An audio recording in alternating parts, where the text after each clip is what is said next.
la piel se siente el calor que hace que un hombre humedezca el campo con cada gota de su sudor. Así es la tierra que me dio vida y así es lo bello de mi región. Te hablo de una tierra prometida que llevo siempre en el corazón. Amanece y hay un motivo para salir a trabajar. Le doy un beso a mi familia y un nuevo sueño voy a sembrar.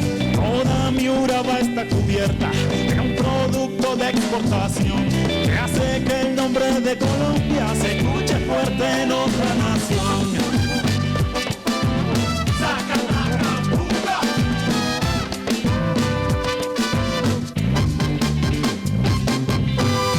Cada son trae una esperanza de luchar por esta región, para que el nombre de mi tierra se escuche por toda la nación. Cada son trae una esperanza de luchar por esta región, por esta tierra prometida que llevo siempre en el corazón.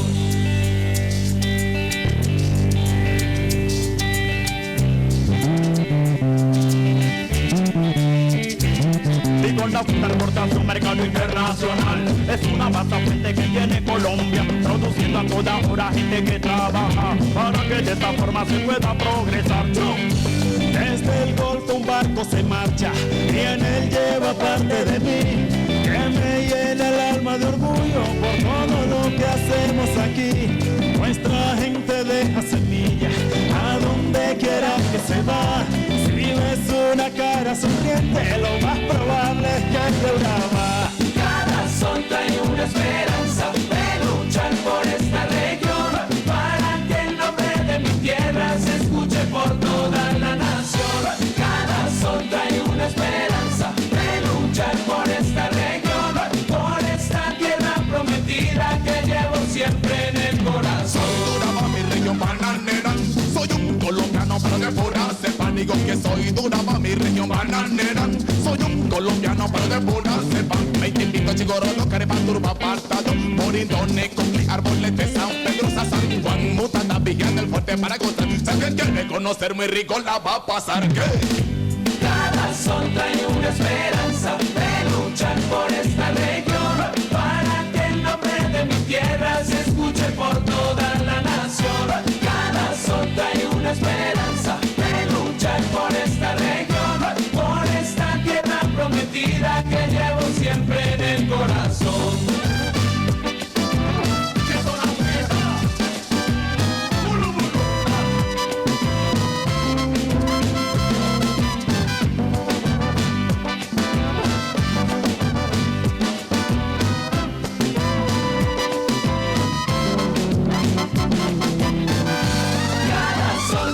Esperanza de luchar por esta región, para que el nombre de mi tierra se escuche por toda la nación. Cada sol trae una esperanza de luchar por esta región, por esta tierra prometida que llevo siempre en el corazón. Cuando la tarde tiende su manto y allá a lo lejos se oculta el sol, vuelvo a mi casa con la esperanza de que el mañana será mejor. Le dejo mis quejas a la luna y pido a Dios por lo que será. Doy gracias por todo lo vivido y por un sol nuevo que nacerá.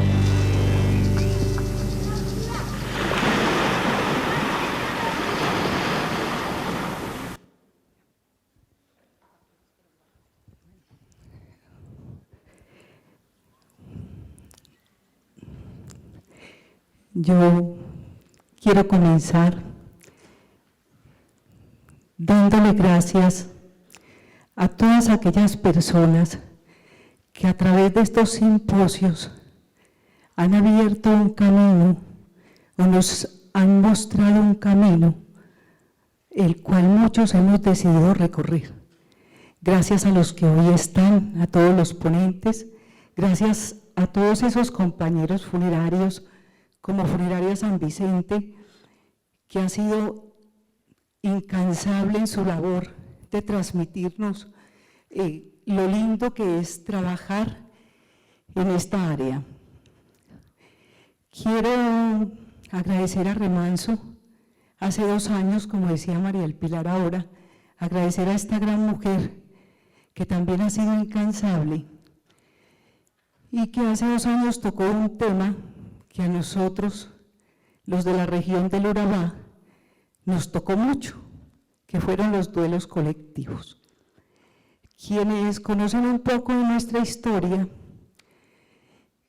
saben que Urabá ha sido muy reconocida por las masacres, por la violencia en nuestra región.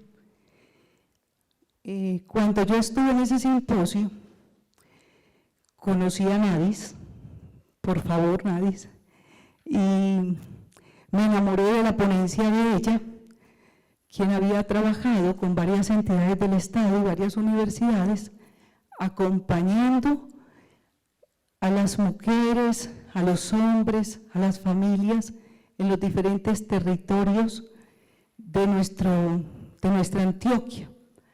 Y en ese momento yo quise o sentí las ganas, primero de sanar mi vivencia también de desplazamiento, de viuda, de huérfana, de todas esas cosas que, como ahora ustedes decían, se van quedando en el alma, se van quedando allí y no les damos paso.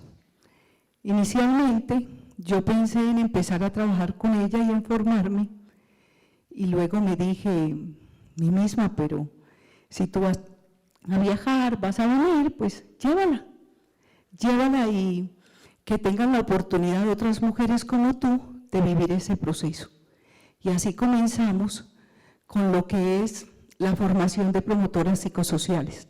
Las personas que ustedes vieron acá arriba son parte del equipo que nos ha acompañado, y ese librito que les hemos obsequiado, y los que no lo tengan pueden pasar, todavía tenemos, es nuestro testimonio y nuestra invitación, porque el sector funerario es un sector con alma, con corazón, con sentimientos. Esto que hacemos aquí es algo hermoso y sobre todo muy sanador. Es una luz que nos va mostrando el camino en lo personal, en lo familiar, en lo empresarial, y repercute en lo social. Es una forma de transformar el mundo partiendo de la sanación de nosotros mismos. Así que hoy, con mucho cariño y con mucha gratitud por todos ustedes, los ponentes que hemos tenido y los que hoy tenemos, queremos mostrarles un poco de nuestro trabajo e invitarlos a que también lo hagan en sus regiones, en sus sitios y en sus diferentes países.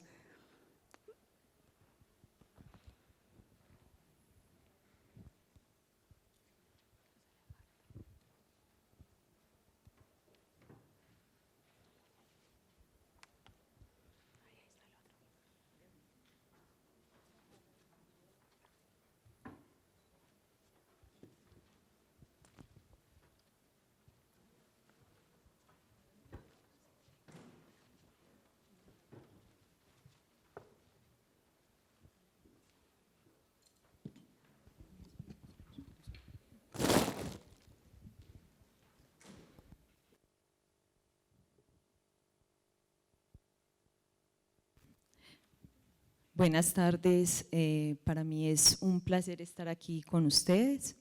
Quisiera contarles un poco de esta experiencia que desarrollamos en Urabá.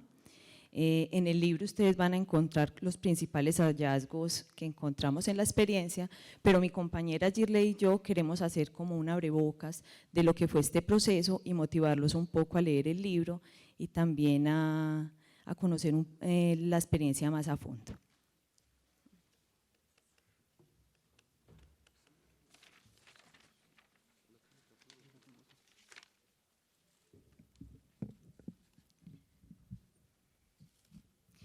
Bueno, gracias. Primero quiero decirles que esta experiencia llega a Urabá, pero tiene un antecedente muy importante que hay que reconocer. Y es 2 procesos que quiero mencionar, que fue la ponencia que hice hace 2 años acá. El primer proceso es un proceso de largo aliento, estoy hablando de 15 años de trabajo, con una alianza tripartita que fue entre el CINEP, con Ciudadanía y la Asociación de Mujeres del Oriente en el territorio del Oriente antioqueño. Les quiero contar que en ese contexto estaba en el año 2000, 2003, una aguda confrontación armada, ¿sí? Ustedes pueden saber, quienes conocen el Oriente, la crisis humanitaria que había en este momento. ¿Qué pasa? Esas tres instituciones se unen y hacen un trabajo muy bonito de formación a promotoras de vida y salud mental, que en ese territorio las llaman las Provísames. Entonces, lo que hicimos fue, yo acompañé todo ese proceso con otros 10 profesionales en este territorio, lo que hicimos fue formar promotoras de vida y salud mental para, primero, elaborar todos sus duelos, ¿sí? Elaborar parte de sus duelos, poder reconocer que sí había guerra, porque estábamos en un momento de desmentida de la guerra, o sea, aquí no pasaba nada. Entonces, el proceso fue abrir esos espacios colectivos, ¿sí? En ese momento el dolor era completamente privado, ¿sí? Entonces, ¿cómo pasar ese dolor privado a un dolor más colectivo, ¿sí? Donde pudiéramos entender que sí estaba pasando, validar eso que estaba pasando y decirle a la gente que lo que estaba sintiendo era normal frente a tanta catástrofe que le había tocado vivir en su vida. Bueno, hicimos 3 procesos de formación. El primero lo hicimos con 64 mujeres líderes de la región. Quiero decirles que este proceso lo hacemos con personas que validan en sus comunidades, que conocen su territorio, que saben de la situación que viven, que saben las necesidades que tiene la población, pero que también, digamos, se sienten sujetos activos para hacer cambios y transformaciones en sus territorios. Bueno, hicimos este primer proceso de formación, llegaron a más de 1000 personas, porque enseguida les voy a contar en qué consiste como esta metodología. Y luego fue muy reconocido este proceso pues a nivel nacional y logramos llegar a otras zonas como el sur de Córdoba y el Magdalena Medio con la segunda formación. Y la tercera formación ya tuvo más impacto nacional. Quiero decirles esto es porque es un proceso que lo hemos pensado y lo hemos pensado mucho. Aquí hay muchas intenciones, muchas almas que conspiraron para que esto fuera posible, para tratar en lo posible de ir mejorando esta práctica. Y el otro proceso que quiero contarles es un proceso que hicimos acá en la ciudad de Medellín con la Universidad San Buenaventura, ¿sí? La Facultad de Psicología, con una persona que ha trabajado mucho este tema y que también acompañó el proceso del Oriente Antioqueño, que se llama Juan David Villa, y también con la Alcaldía de Medellín y otras instituciones que avalaron este proceso. ¿Qué hicimos? Luego de toda esta experiencia del Oriente Antioqueño quisimos traer acá a la ciudad esta metodología y formamos 84 líderes de toda la ciudad, hombres y mujeres, y llegamos pues a muchas personas. Entonces quiero nombrarles porque es muy importante reconocer un antes, los procesos tienen antes y antes personas que han hecho muchos esfuerzos por pulir una metodología, por trabajar y por hacer de la práctica una práctica más digna de acompañamiento a las comunidades. Bueno, conocí a Trinidad como ella lo manifiesta en el foro anterior que vine a compartirles esta experiencia y hoy queremos pues hablar de Urabá. ¿Qué pasó en Urabá en este año y medio, casi 2 años? Bueno, nosotras cuando llegamos a Urabá teníamos un propósito general. El propósito general es que queríamos formar un grupo de 30 promotores psicosociales, digamos desde la funeraria San Nicolás, pero nos encontramos con algo muy, muy bonito y es que no eran solo trabajadores de San Nicolás. En este grupo que ahora acaba de traer su vela de compromiso con el territorio, habían docentes, ¿sí? Hombres y mujeres docentes, habían líderes comunitarios de varios municipios de Urabá, también mujeres amas de casa que tenían duelos en su corazón, que querían hablar un poco de lo que les había pasado y en general diferentes perfiles, es decir, era un grupo enriquecido con diferentes personas. Bueno, digamos que el primer propósito era hacer este proceso de formación. Primero, nosotros como equipo tenemos una intención y es dejar capacidad instalada en los territorios, ¿sí? Porque estamos hablando de territorios excluidos, muy lejanos, ¿sí? Donde no llega mucha gente, donde las personas no tienen forma de pagar un psicólogo particular para hacer sus propios duelos por un lado y por el otro lado las digamos intervenciones, y perdónenme la palabra que hace el Estado, son intervenciones demasiado cortas en la mayoría de casos, ¿sí? No son procesos que acompañen a la gente y que puedan, digamos, no solo acompañar en los duelos, sino también ayudar a que se vuelvan sujetos de sus propias transformaciones.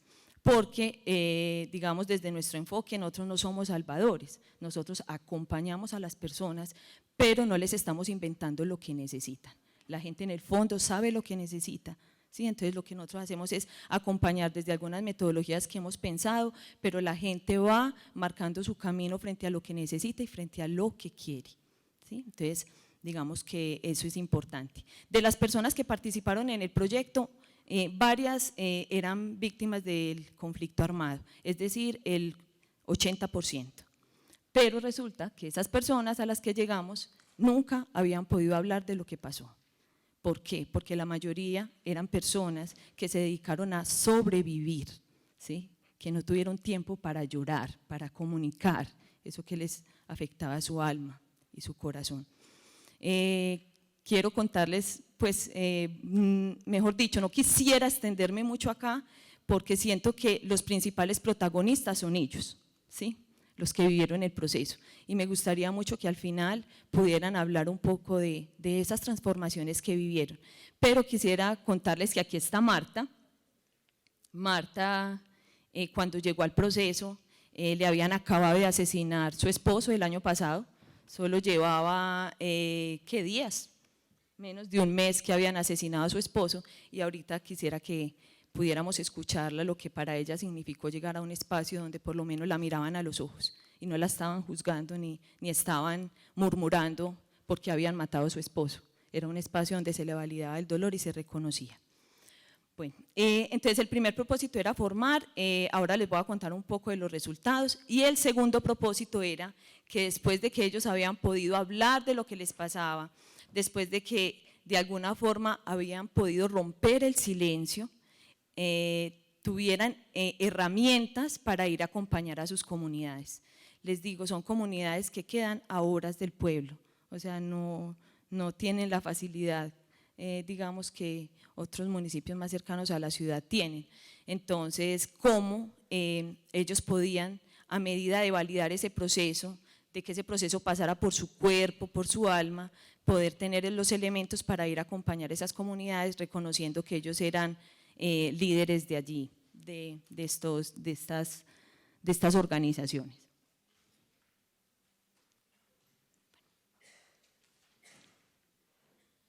Bueno, digamos que el enfoque de trabajo que manejamos es el enfoque psicosocial.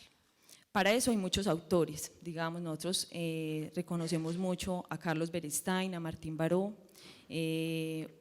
pero digamos que el enfoque de trabajo tiene como varios elementos. El primero tiene que ver con que nosotros valoramos el ser humano en su integralidad. O sea, muchas veces llegar a decir, veas que esta señora le sigue sirviendo la comida a su hijo, sabiendo que su hijo lo desaparecieron hace 5 años, ¿sí? Cualquiera dirá, pues, qué síntoma tan anormal el que tiene esta señora. Nosotros diríamos, ¿cómo es de anormal la guerra que vulnera las personas y las comunidades de esa forma? Y esta señora no tiene ni elementos ni herramientas para contar eso que le pasa, para ser escuchada y validada en eso que siente, ¿sí? Lo mismo de ver un hombre campesino en una ciudad que simplemente no quiere hablar, no quiere hacer nada. Pues ¿y qué va a querer hacer si lo acaban de sacar de su tierra, ¿sí? Donde tenía toda su vida, donde había pensado su futuro, a una ciudad que no conoce, donde se siente extraño y donde siente que no pierde toda su utilidad. Entonces digamos que el enfoque de trabajo es pensar que nosotros somos en relación con los otros, ¿sí? En ese sentido, los procesos de acompañamiento psicosocial miran como las necesidades individuales que tienen que ver con la contención, con ayudar a reconstruir proyectos de vida, con ayudar a que la gente pueda expresar lo que siente, pero también tiene que ver con prácticas más colectivas, ¿sí? Donde las personas se puedan empoderar y emprender acciones para mejorar su propia comunidad. Otra de las estrategias de trabajo es que trabajamos con la metodología lúdico-vivencial. Pensamos que son herramientas que deben pasar por el cuerpo, entonces utilizamos todo lo que tiene que ver con el canto, la danza, la pintura, ¿sí? Que son herramientas. Hay veces el dolor es tan grande que no hay palabras para nombrarlo, ¿sí? Entonces, en ese sentido, estas metodologías que tenemos posibilitan eso, posibilitan que a través de la lúdica y la vivencia las personas puedan expresarse, lo que no tiene muchas veces palabras. Decirles también que dentro de este proceso desarrollamos en Urabá 12 talleres. 12 talleres, era un taller mensual de 2 días con una intensidad de 15 horas. Y pues ahora ellos nos van a poder contar un poco desde sus testimonios qué pasó, pero quisiéramos hacer un abrebocas de algunos hallazgos que identificamos en un proceso de sistematización que hicimos. Bueno, este proceso de sistematización lo hicimos con recolección de información de todos los talleres que habíamos acompañado y también hicimos unos grupos focales para poder mirar qué transformaciones personales, familiares y comunitarias habían vivido las personas que participaron del proceso. Entonces quisiera como contarles un poco, para no extenderme mucho más de esos hallazgos. En el libro ustedes van a encontrar primero como todas esas transformaciones que ahí las pueden leer con los testimonios de las personas, luego contarles un poco del antes y el después. Hicimos un ejercicio muy bonito a través del dibujo de cómo la gente llegó al proceso y cómo se va, entonces también van a poderlo encontrar.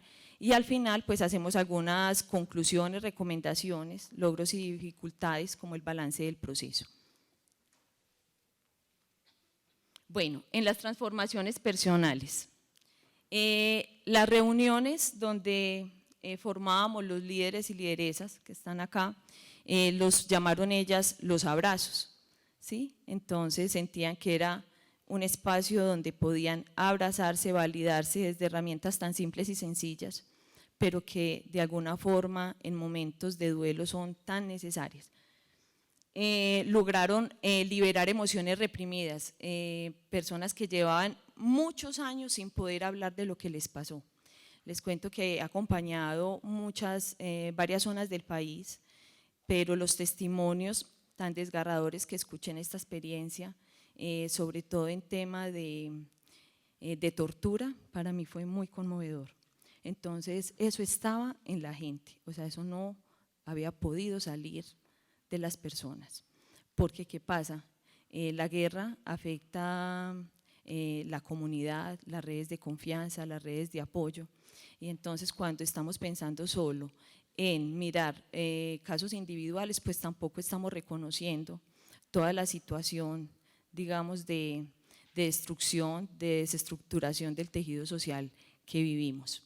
En situaciones del conflicto armado, ustedes saben que muchas veces los duelos quedan solo en las familias, la mayoría de veces quedan solo en las familias, que después no saben cómo tramitar ni cómo darle, digamos, salida a tanto dolor, teniendo en cuenta todos los prejuicios también sociales que hay frente al tema de la muerte, frente al tema de la desaparición.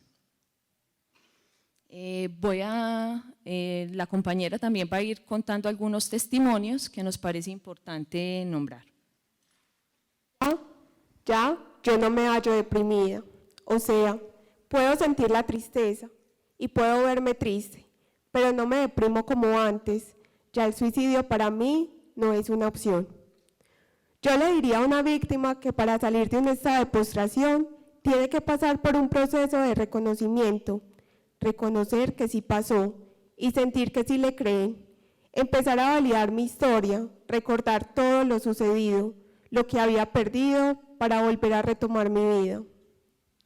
Bueno, reconocemos y en los testimonios la mayoría dicen que a partir de estos duelos de la guerra perdieron mucho el sentido de vivir, ¿sí? Y no solo el sentido de vivir, es como la valía. Si nosotros podemos reconocer la postura física de la gente que llega a estos procesos, es gente, es gente postrada, ¿sí? Es más, te esquiva la mirada, es gente que no le encuentra como sentido al presente.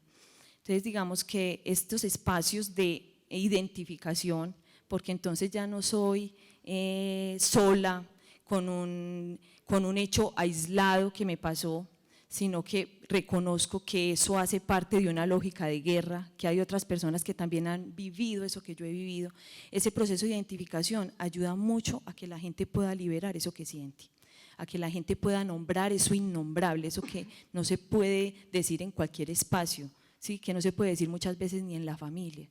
Entonces esos espacios de poder nombrarlo son muy, muy liberadores. Pienso que el testimonio es la palabra, poner en palabras fue muy importante para ellos.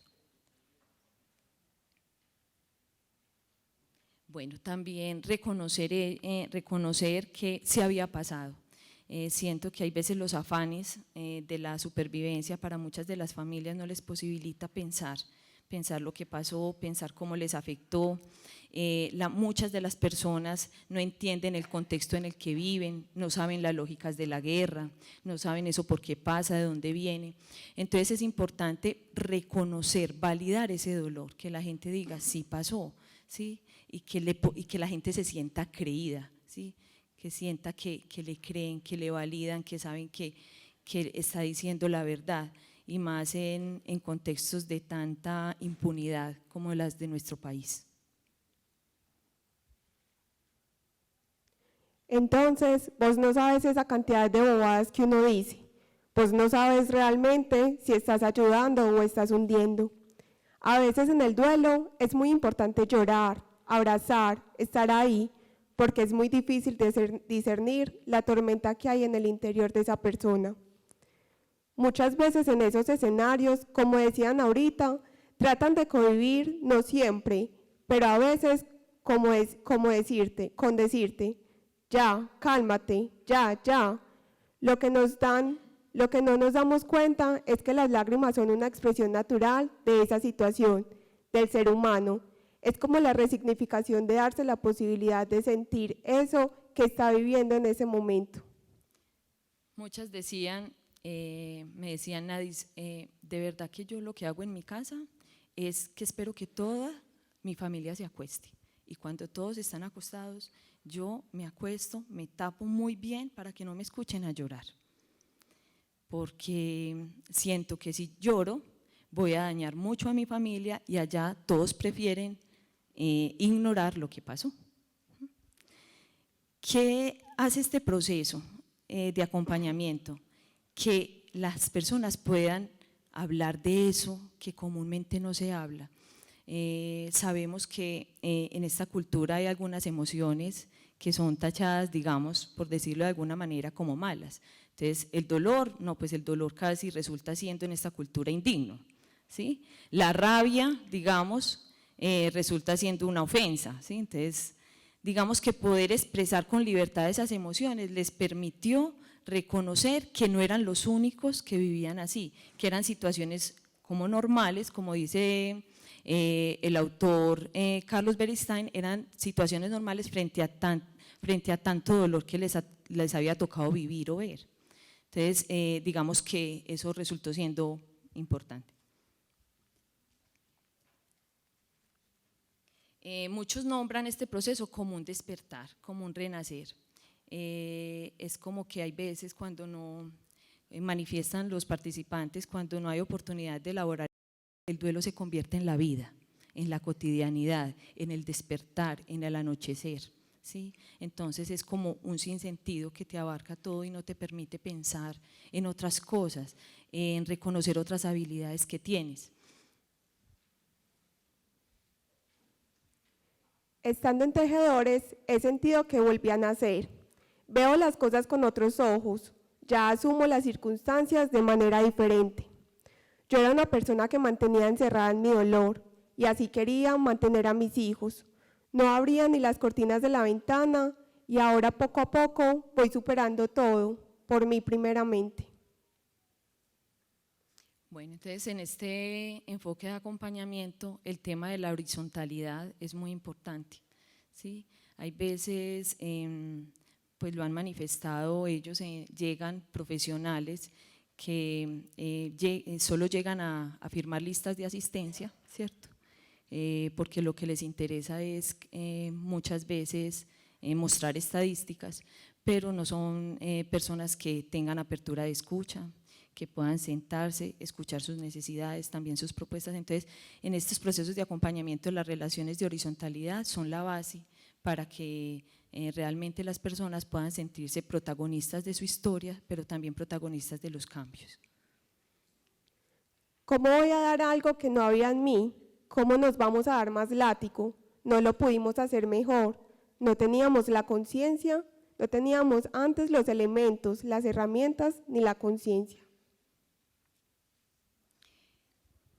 Ahora hablaban del tema de la culpa y es un tema que toca mucho a las personas que han sufrido duelos por la guerra.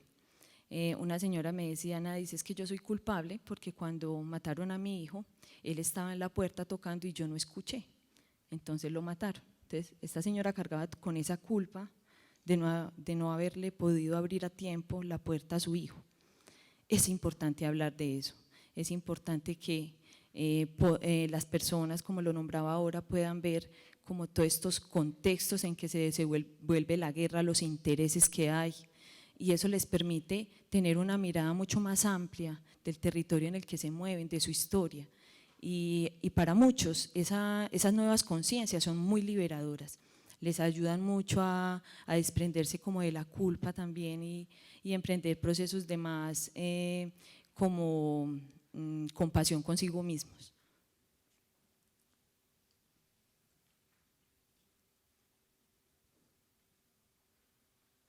Bueno, en el tema del miedo, si hay una estrategia de guerra que funciona, suena muy duro decirlo así, pero resulta así, es paralizar la gente, que la gente se encierre en sus casas, no diga nada, todas las redes sociales y organizativas se rompan, porque claro, es cómo sostener, digamos, este sistema de muerte y de violencia.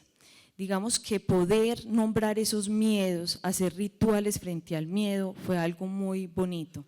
Nosotros hicimos un ritual en Urabá muy bonito que se llamaba el Espantamiedos y era con unos muñecos que fabricábamos de los espantapájaros, pero eran los espantamiedos y la gente podía nombrar qué miedo les había quedado a partir de la guerra y fueron, digamos, ejercicios muy sanadores para las personas, porque cada uno se queda como con su miedo, se queda paralizado, pero cuando volvemos a generar espacios más colectivos donde podamos hablar, esos son espacios que promueven que por lo menos la gente se pueda volver a mirar, pueda reconstruir esperanzas, puedan volver relaciones de solidaridad en esas comunidades que también la guerra pues logra impactar.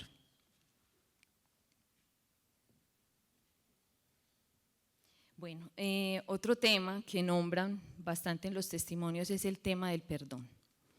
¿Sí? Habían muchos cuestionamientos sobre el perdón, como si fuese un mandato moral, ¿sí? Como una decisión externa. Yo creo que el proceso que acompañamos en Urabá ayudó mucho a las personas a entender, a comprender, tomar conciencia de que el perdón es algo subjetivo, ¿sí? Y en ese sentido no puede ser algo que se obligue, que diga el psicólogo o que diga el cura del pueblo. Es un proceso que también tiene que ver con los contextos donde se desenvuelven este tipo de de situaciones que las afectan. Entonces fue muy liberador para ellos entender que aunque estemos apostando a procesos de perdón, es desde las personas, es desde los tiempos de las personas, desde las decisiones individuales de cada uno. El perdón es algo interno que va de adentro hacia afuera, porque nosotros no podemos esperar o asimilar un perdón por lo que diga el cura o lo que diga el psicólogo. Creo que es algo más, que es más un proceso personal. Entonces debemos asumir que es nuestra responsabilidad y que quien se libera con el acto del perdón es uno mismo, y ya es hora de no seguir esas cadenas de odio y venganza. Bueno, y dentro de otros hallazgos, ustedes después van a poderlo mirar, hoy es como más un abrebocas de lo que pudimos encontrar, mucho relacionado con el ser integral, o sea, las personas que han vivido duelos profundos y no han podido tener el espacio para hablar de eso, son personas que pierden también mucho el cuidado con su cuerpo, con su vida, son personas que les cuesta hasta bañarse. Pues tuvimos un caso, acompañamos un caso de personas que no querían ni levantarse de la cama, ¿sí? Mucho menos comer. Entonces este proceso también fue muy bonito y muchos de los testimonios que encontramos tienen que ver con volver a pensarse, volver a sentir, a reconocer su cuerpo, a reconocer acciones de autocuidado. Yo no tenía conciencia de ser agradecida con mi cuerpo, pero ahora tengo conciencia que es la casita que me habita y la debo cuidar. Nosotros no somos coherentes, pensamos una cosa, pero nuestro cuerpo muestra otra. Ahora yo sí estoy tratando de descansar, hacer ejercicio, alimentarme mejor y dedicarle tiempo a mi familia. Bueno, eso en lo personal. En lo familiar, estos procesos también se ven tocados mucho en el ámbito familiar. Lo que hace la guerra también es generar relaciones muy conflictivas dentro de la familia, en muchos casos, que tiene que ver con agresión, con soledad, con desintegración familiar, todo el tema de desplazamiento forzado, lo que genera el cambio de roles. Entonces también los participantes dentro de este proceso manifestaron algunos cambios a nivel familiar y tienen que ver con que se sienten más reconocidos por su familia, sienten que ahora pueden ocupar un lugar más proactivo en sus familias. Logran modificar relaciones de intolerancia, de agresividad, y siento que este proceso también les ayuda a entender cómo manejar los conflictos de una forma no violenta. Sí, hay veces cuando tenemos tantas rabias profundas, tantos dolores, pues es muy difícil relacionarnos con los cercanos.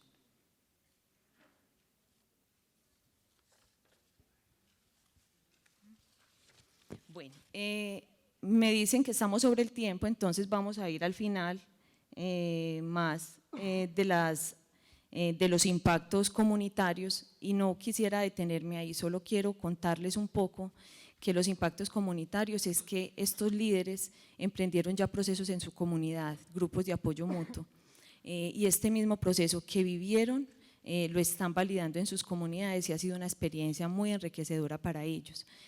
Quisiera que leyéramos algunos 2 testimonios.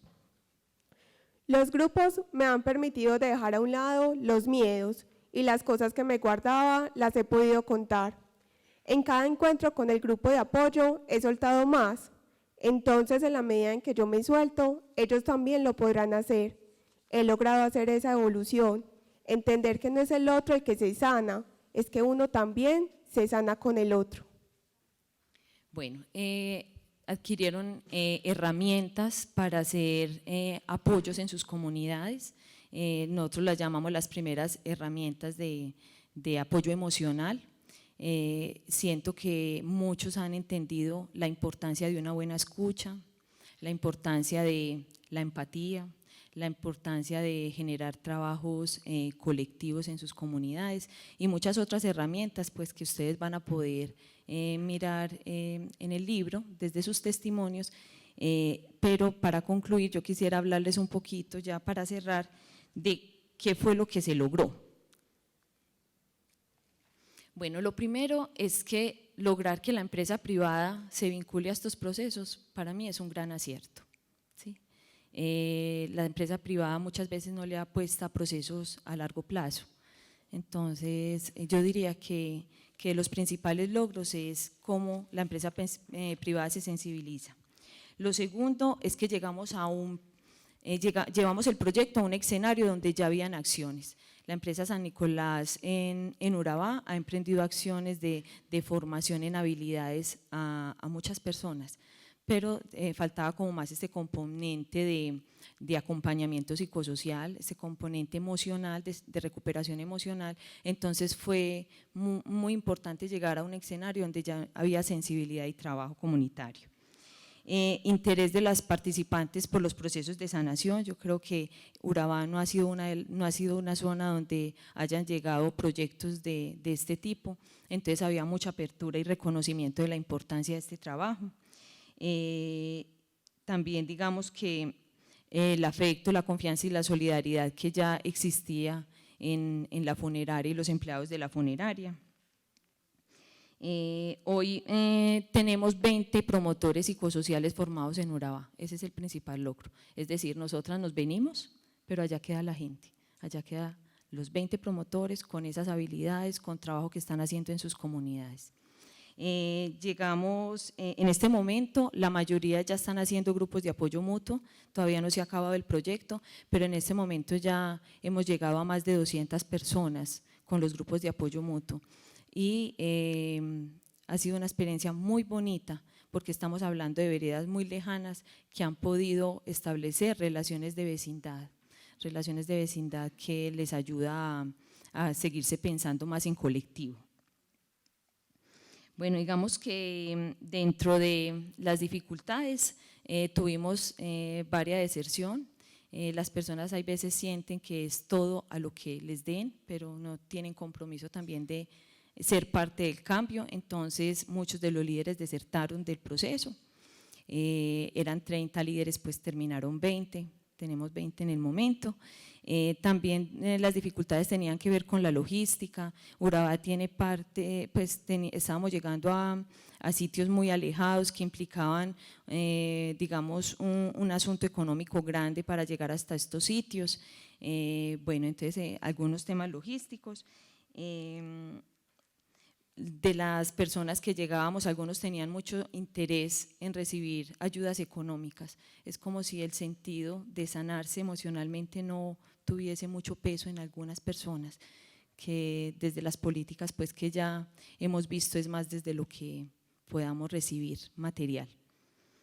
Y algunas prevenciones con los rituales que desarrollábamos, por algunas personas pues como reconociéndolas casi como brujería, ¿sí? Entonces, algunas prevenciones también encontramos. ¿Qué recomendamos al proyecto desde toda esta experiencia vivida? Primero, que hay que darle continuidad. O sea, estos 20 promotores no se pueden volver a dispersar por todo el territorio. Deben permanecer unidos, ¿sí? Seguir pensando estrategias para acompañar sus comunidades. Divulgación del proyecto. Siento que estos proyectos sencillos muchas veces no es de lo que más se divulga, entonces en la medida en que se divulgue puede recibir más apoyos. También recomendamos mucho la gestión de nuevos proyectos, que de pronto en lo posible el Estado, las administraciones puedan vincularse para que sean más sostenibles en el tiempo. Y pensaríamos que no se puede quedar solo, digamos, con las habilidades de los promotores para atender población adulta, ¿sí? Porque este enfoque es más para la población adulta. Pensar en estrategias para que puedan adquirir herramientas también para acompañar, y ellos lo dicen y lo recomiendan, población joven, niños, porque debemos entender que las afectaciones del conflicto armado son distintas, ¿sí? En la población, y también hay distintas victimizaciones que deben de seguir, digamos, tocando, reflexionando y adquiriendo metodologías para acompañar. No es lo mismo acompañar a una mujer víctima de violencia sexual que una mujer desplazada. Entonces, en ese sentido, como seguir este proceso de formación. Quisiera dejar aquí porque es largo y pienso que antes de finalizar sería muy importante como que ellos, que son los protagonistas, puedan contar un poquito de lo que les implicó estar en este proceso.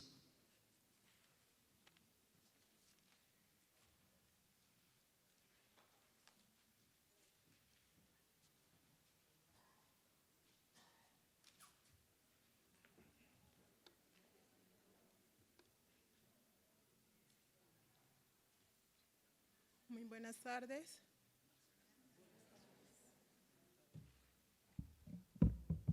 Muy buenas tardes. Mi nombre es Marta Cabrera.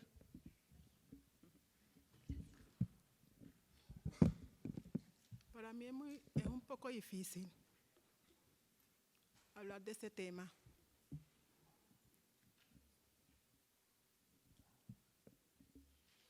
Ustedes saben que en las Navidades uno está emocionado, arreglando tantas cosas, pintando la casa, muchas cosas con sus niños. Es muy triste que tu esposo salga, tú lo esperes con los brazos abiertos, que tenga esa motivación de esperarlo y que te hagan una llamada a informarte que él está muerto.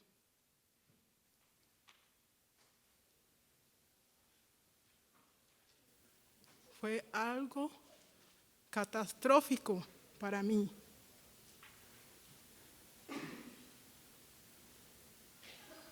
Yo no quería vivir. Estaba postrada en mi dolor. Mantenía encerrada. No soportaba que nadie me abriera la puerta de mi cuarto donde yo dormía con él.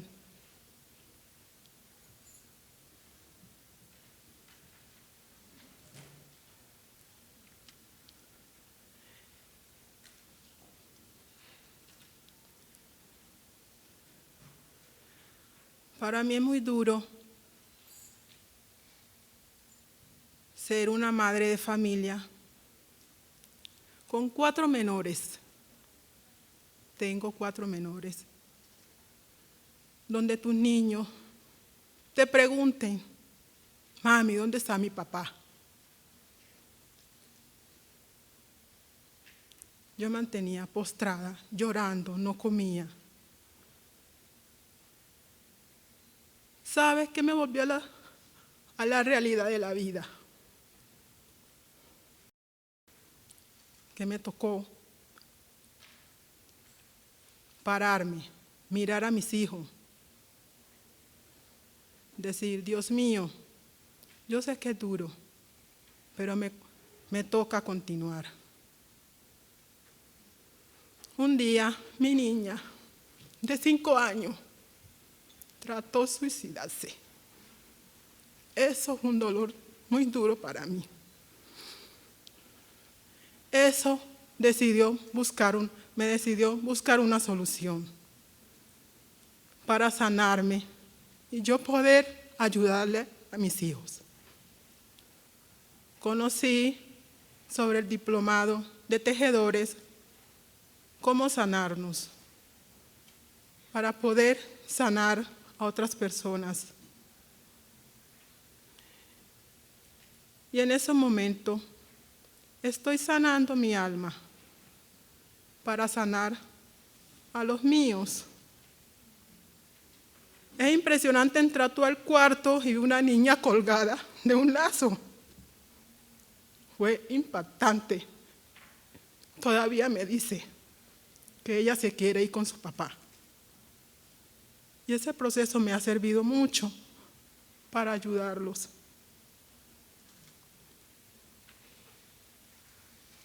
Yo me sorprendía con la historia de la señora que le suicidó y dijo, yo me imaginaba, Dios mío, si tu esposo duele, ¿para qué será un hijo? Yo creo que no lo estaría ni contando. Por eso,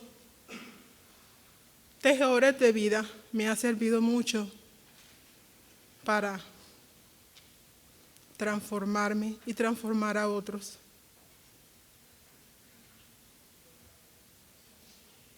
En ese momento estoy ayudando a unas madres que también han perdido a sus esposos de mi barrio. A pesar de mi dolor, lo estoy haciendo porque tenemos que continuar ayudando a otras personas que también lo necesitan. Muchas gracias.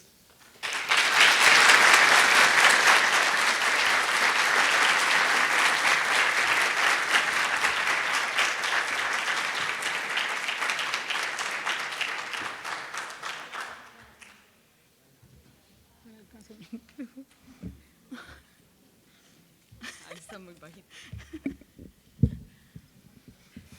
Buenas tardes. Bueno, muy chistoso, unos altos y unos bajitos. Bueno, muy agradecida primeramente con Dios y con Tejedores de Vida.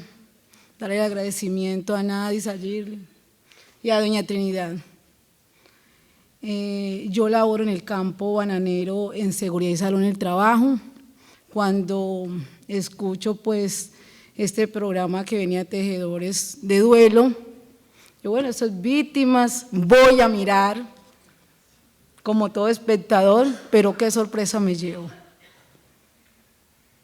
sea, yo cuando escuchaba duelo, digo, bueno, se le muere a un ser querido, ¿cierto?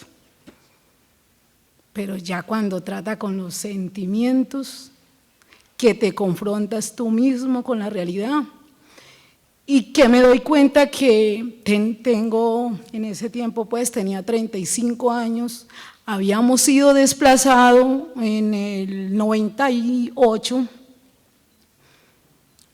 entonces yo le digo, bueno, trae uno de esos recuerdos a colación y duelen, pero ¿qué pasó desde el 98 a la edad que yo tenía? Yo en ese tiempo tenía 14 años.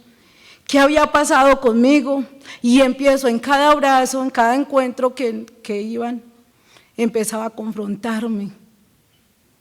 Y yo, o sea, yo era una persona que vivía muy amargada, muy triste y cargando culpas que no eran mías. Tengo 2 hijas, una se había ido y quedaba con una que me decía que yo estaba pintada pues en la casa, porque ella no contaba conmigo, que ella esperaba que yo la amara, que yo que le brindara el afecto como madre.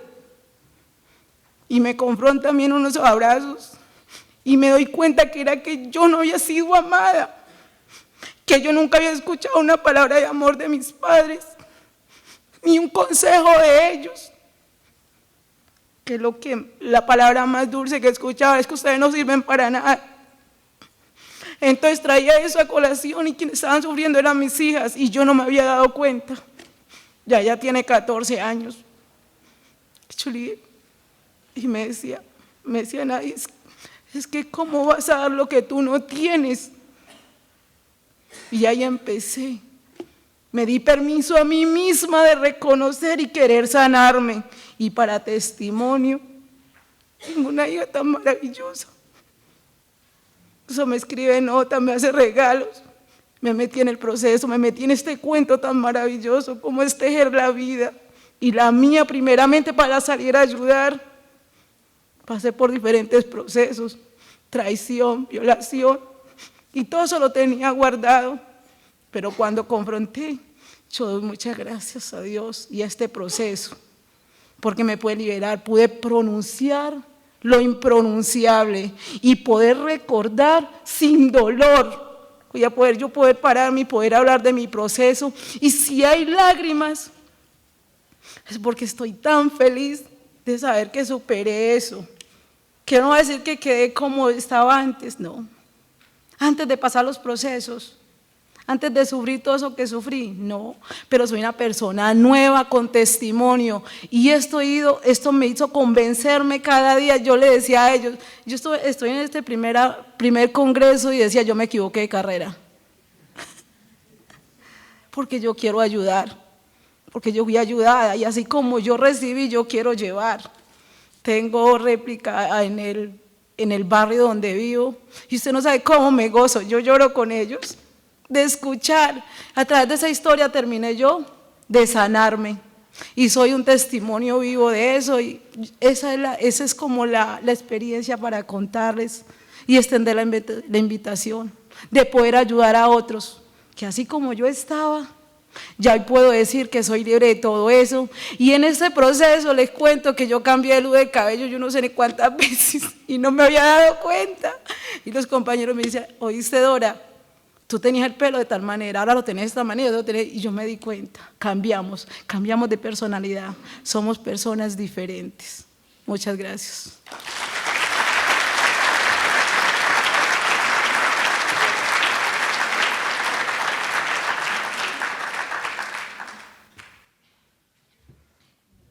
Para finalizar, se me olvidaba nombrar que otro logro del proceso es que tuvimos practicantes de psicología de la región de Urabá, y entonces para que podamos escuchar a Álvaro y su testimonio y podamos cerrar esta intervención. Buenas tardes para todos. Ya pudieron evidenciar qué ha hecho este proceso en Urabá, ¿cierto? Lo que hablábamos muy a menudo durante la jornada, el ser, trabajar el ser como profesionales, ¿cierto? Mirar primero nosotros, qué dificultad tenemos,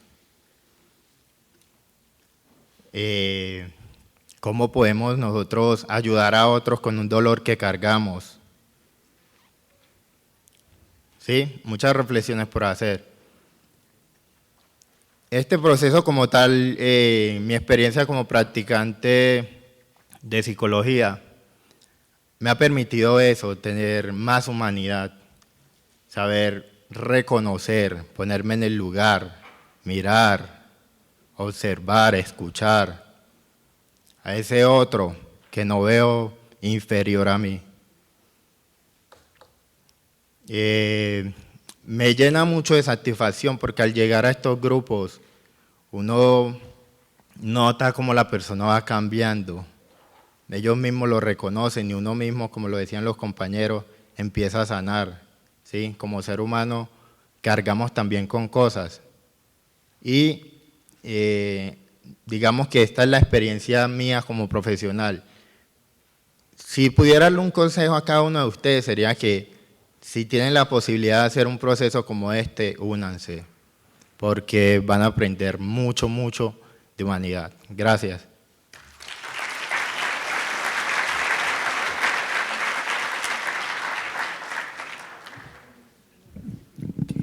Bueno, la verdad es que no hay mucho para decir.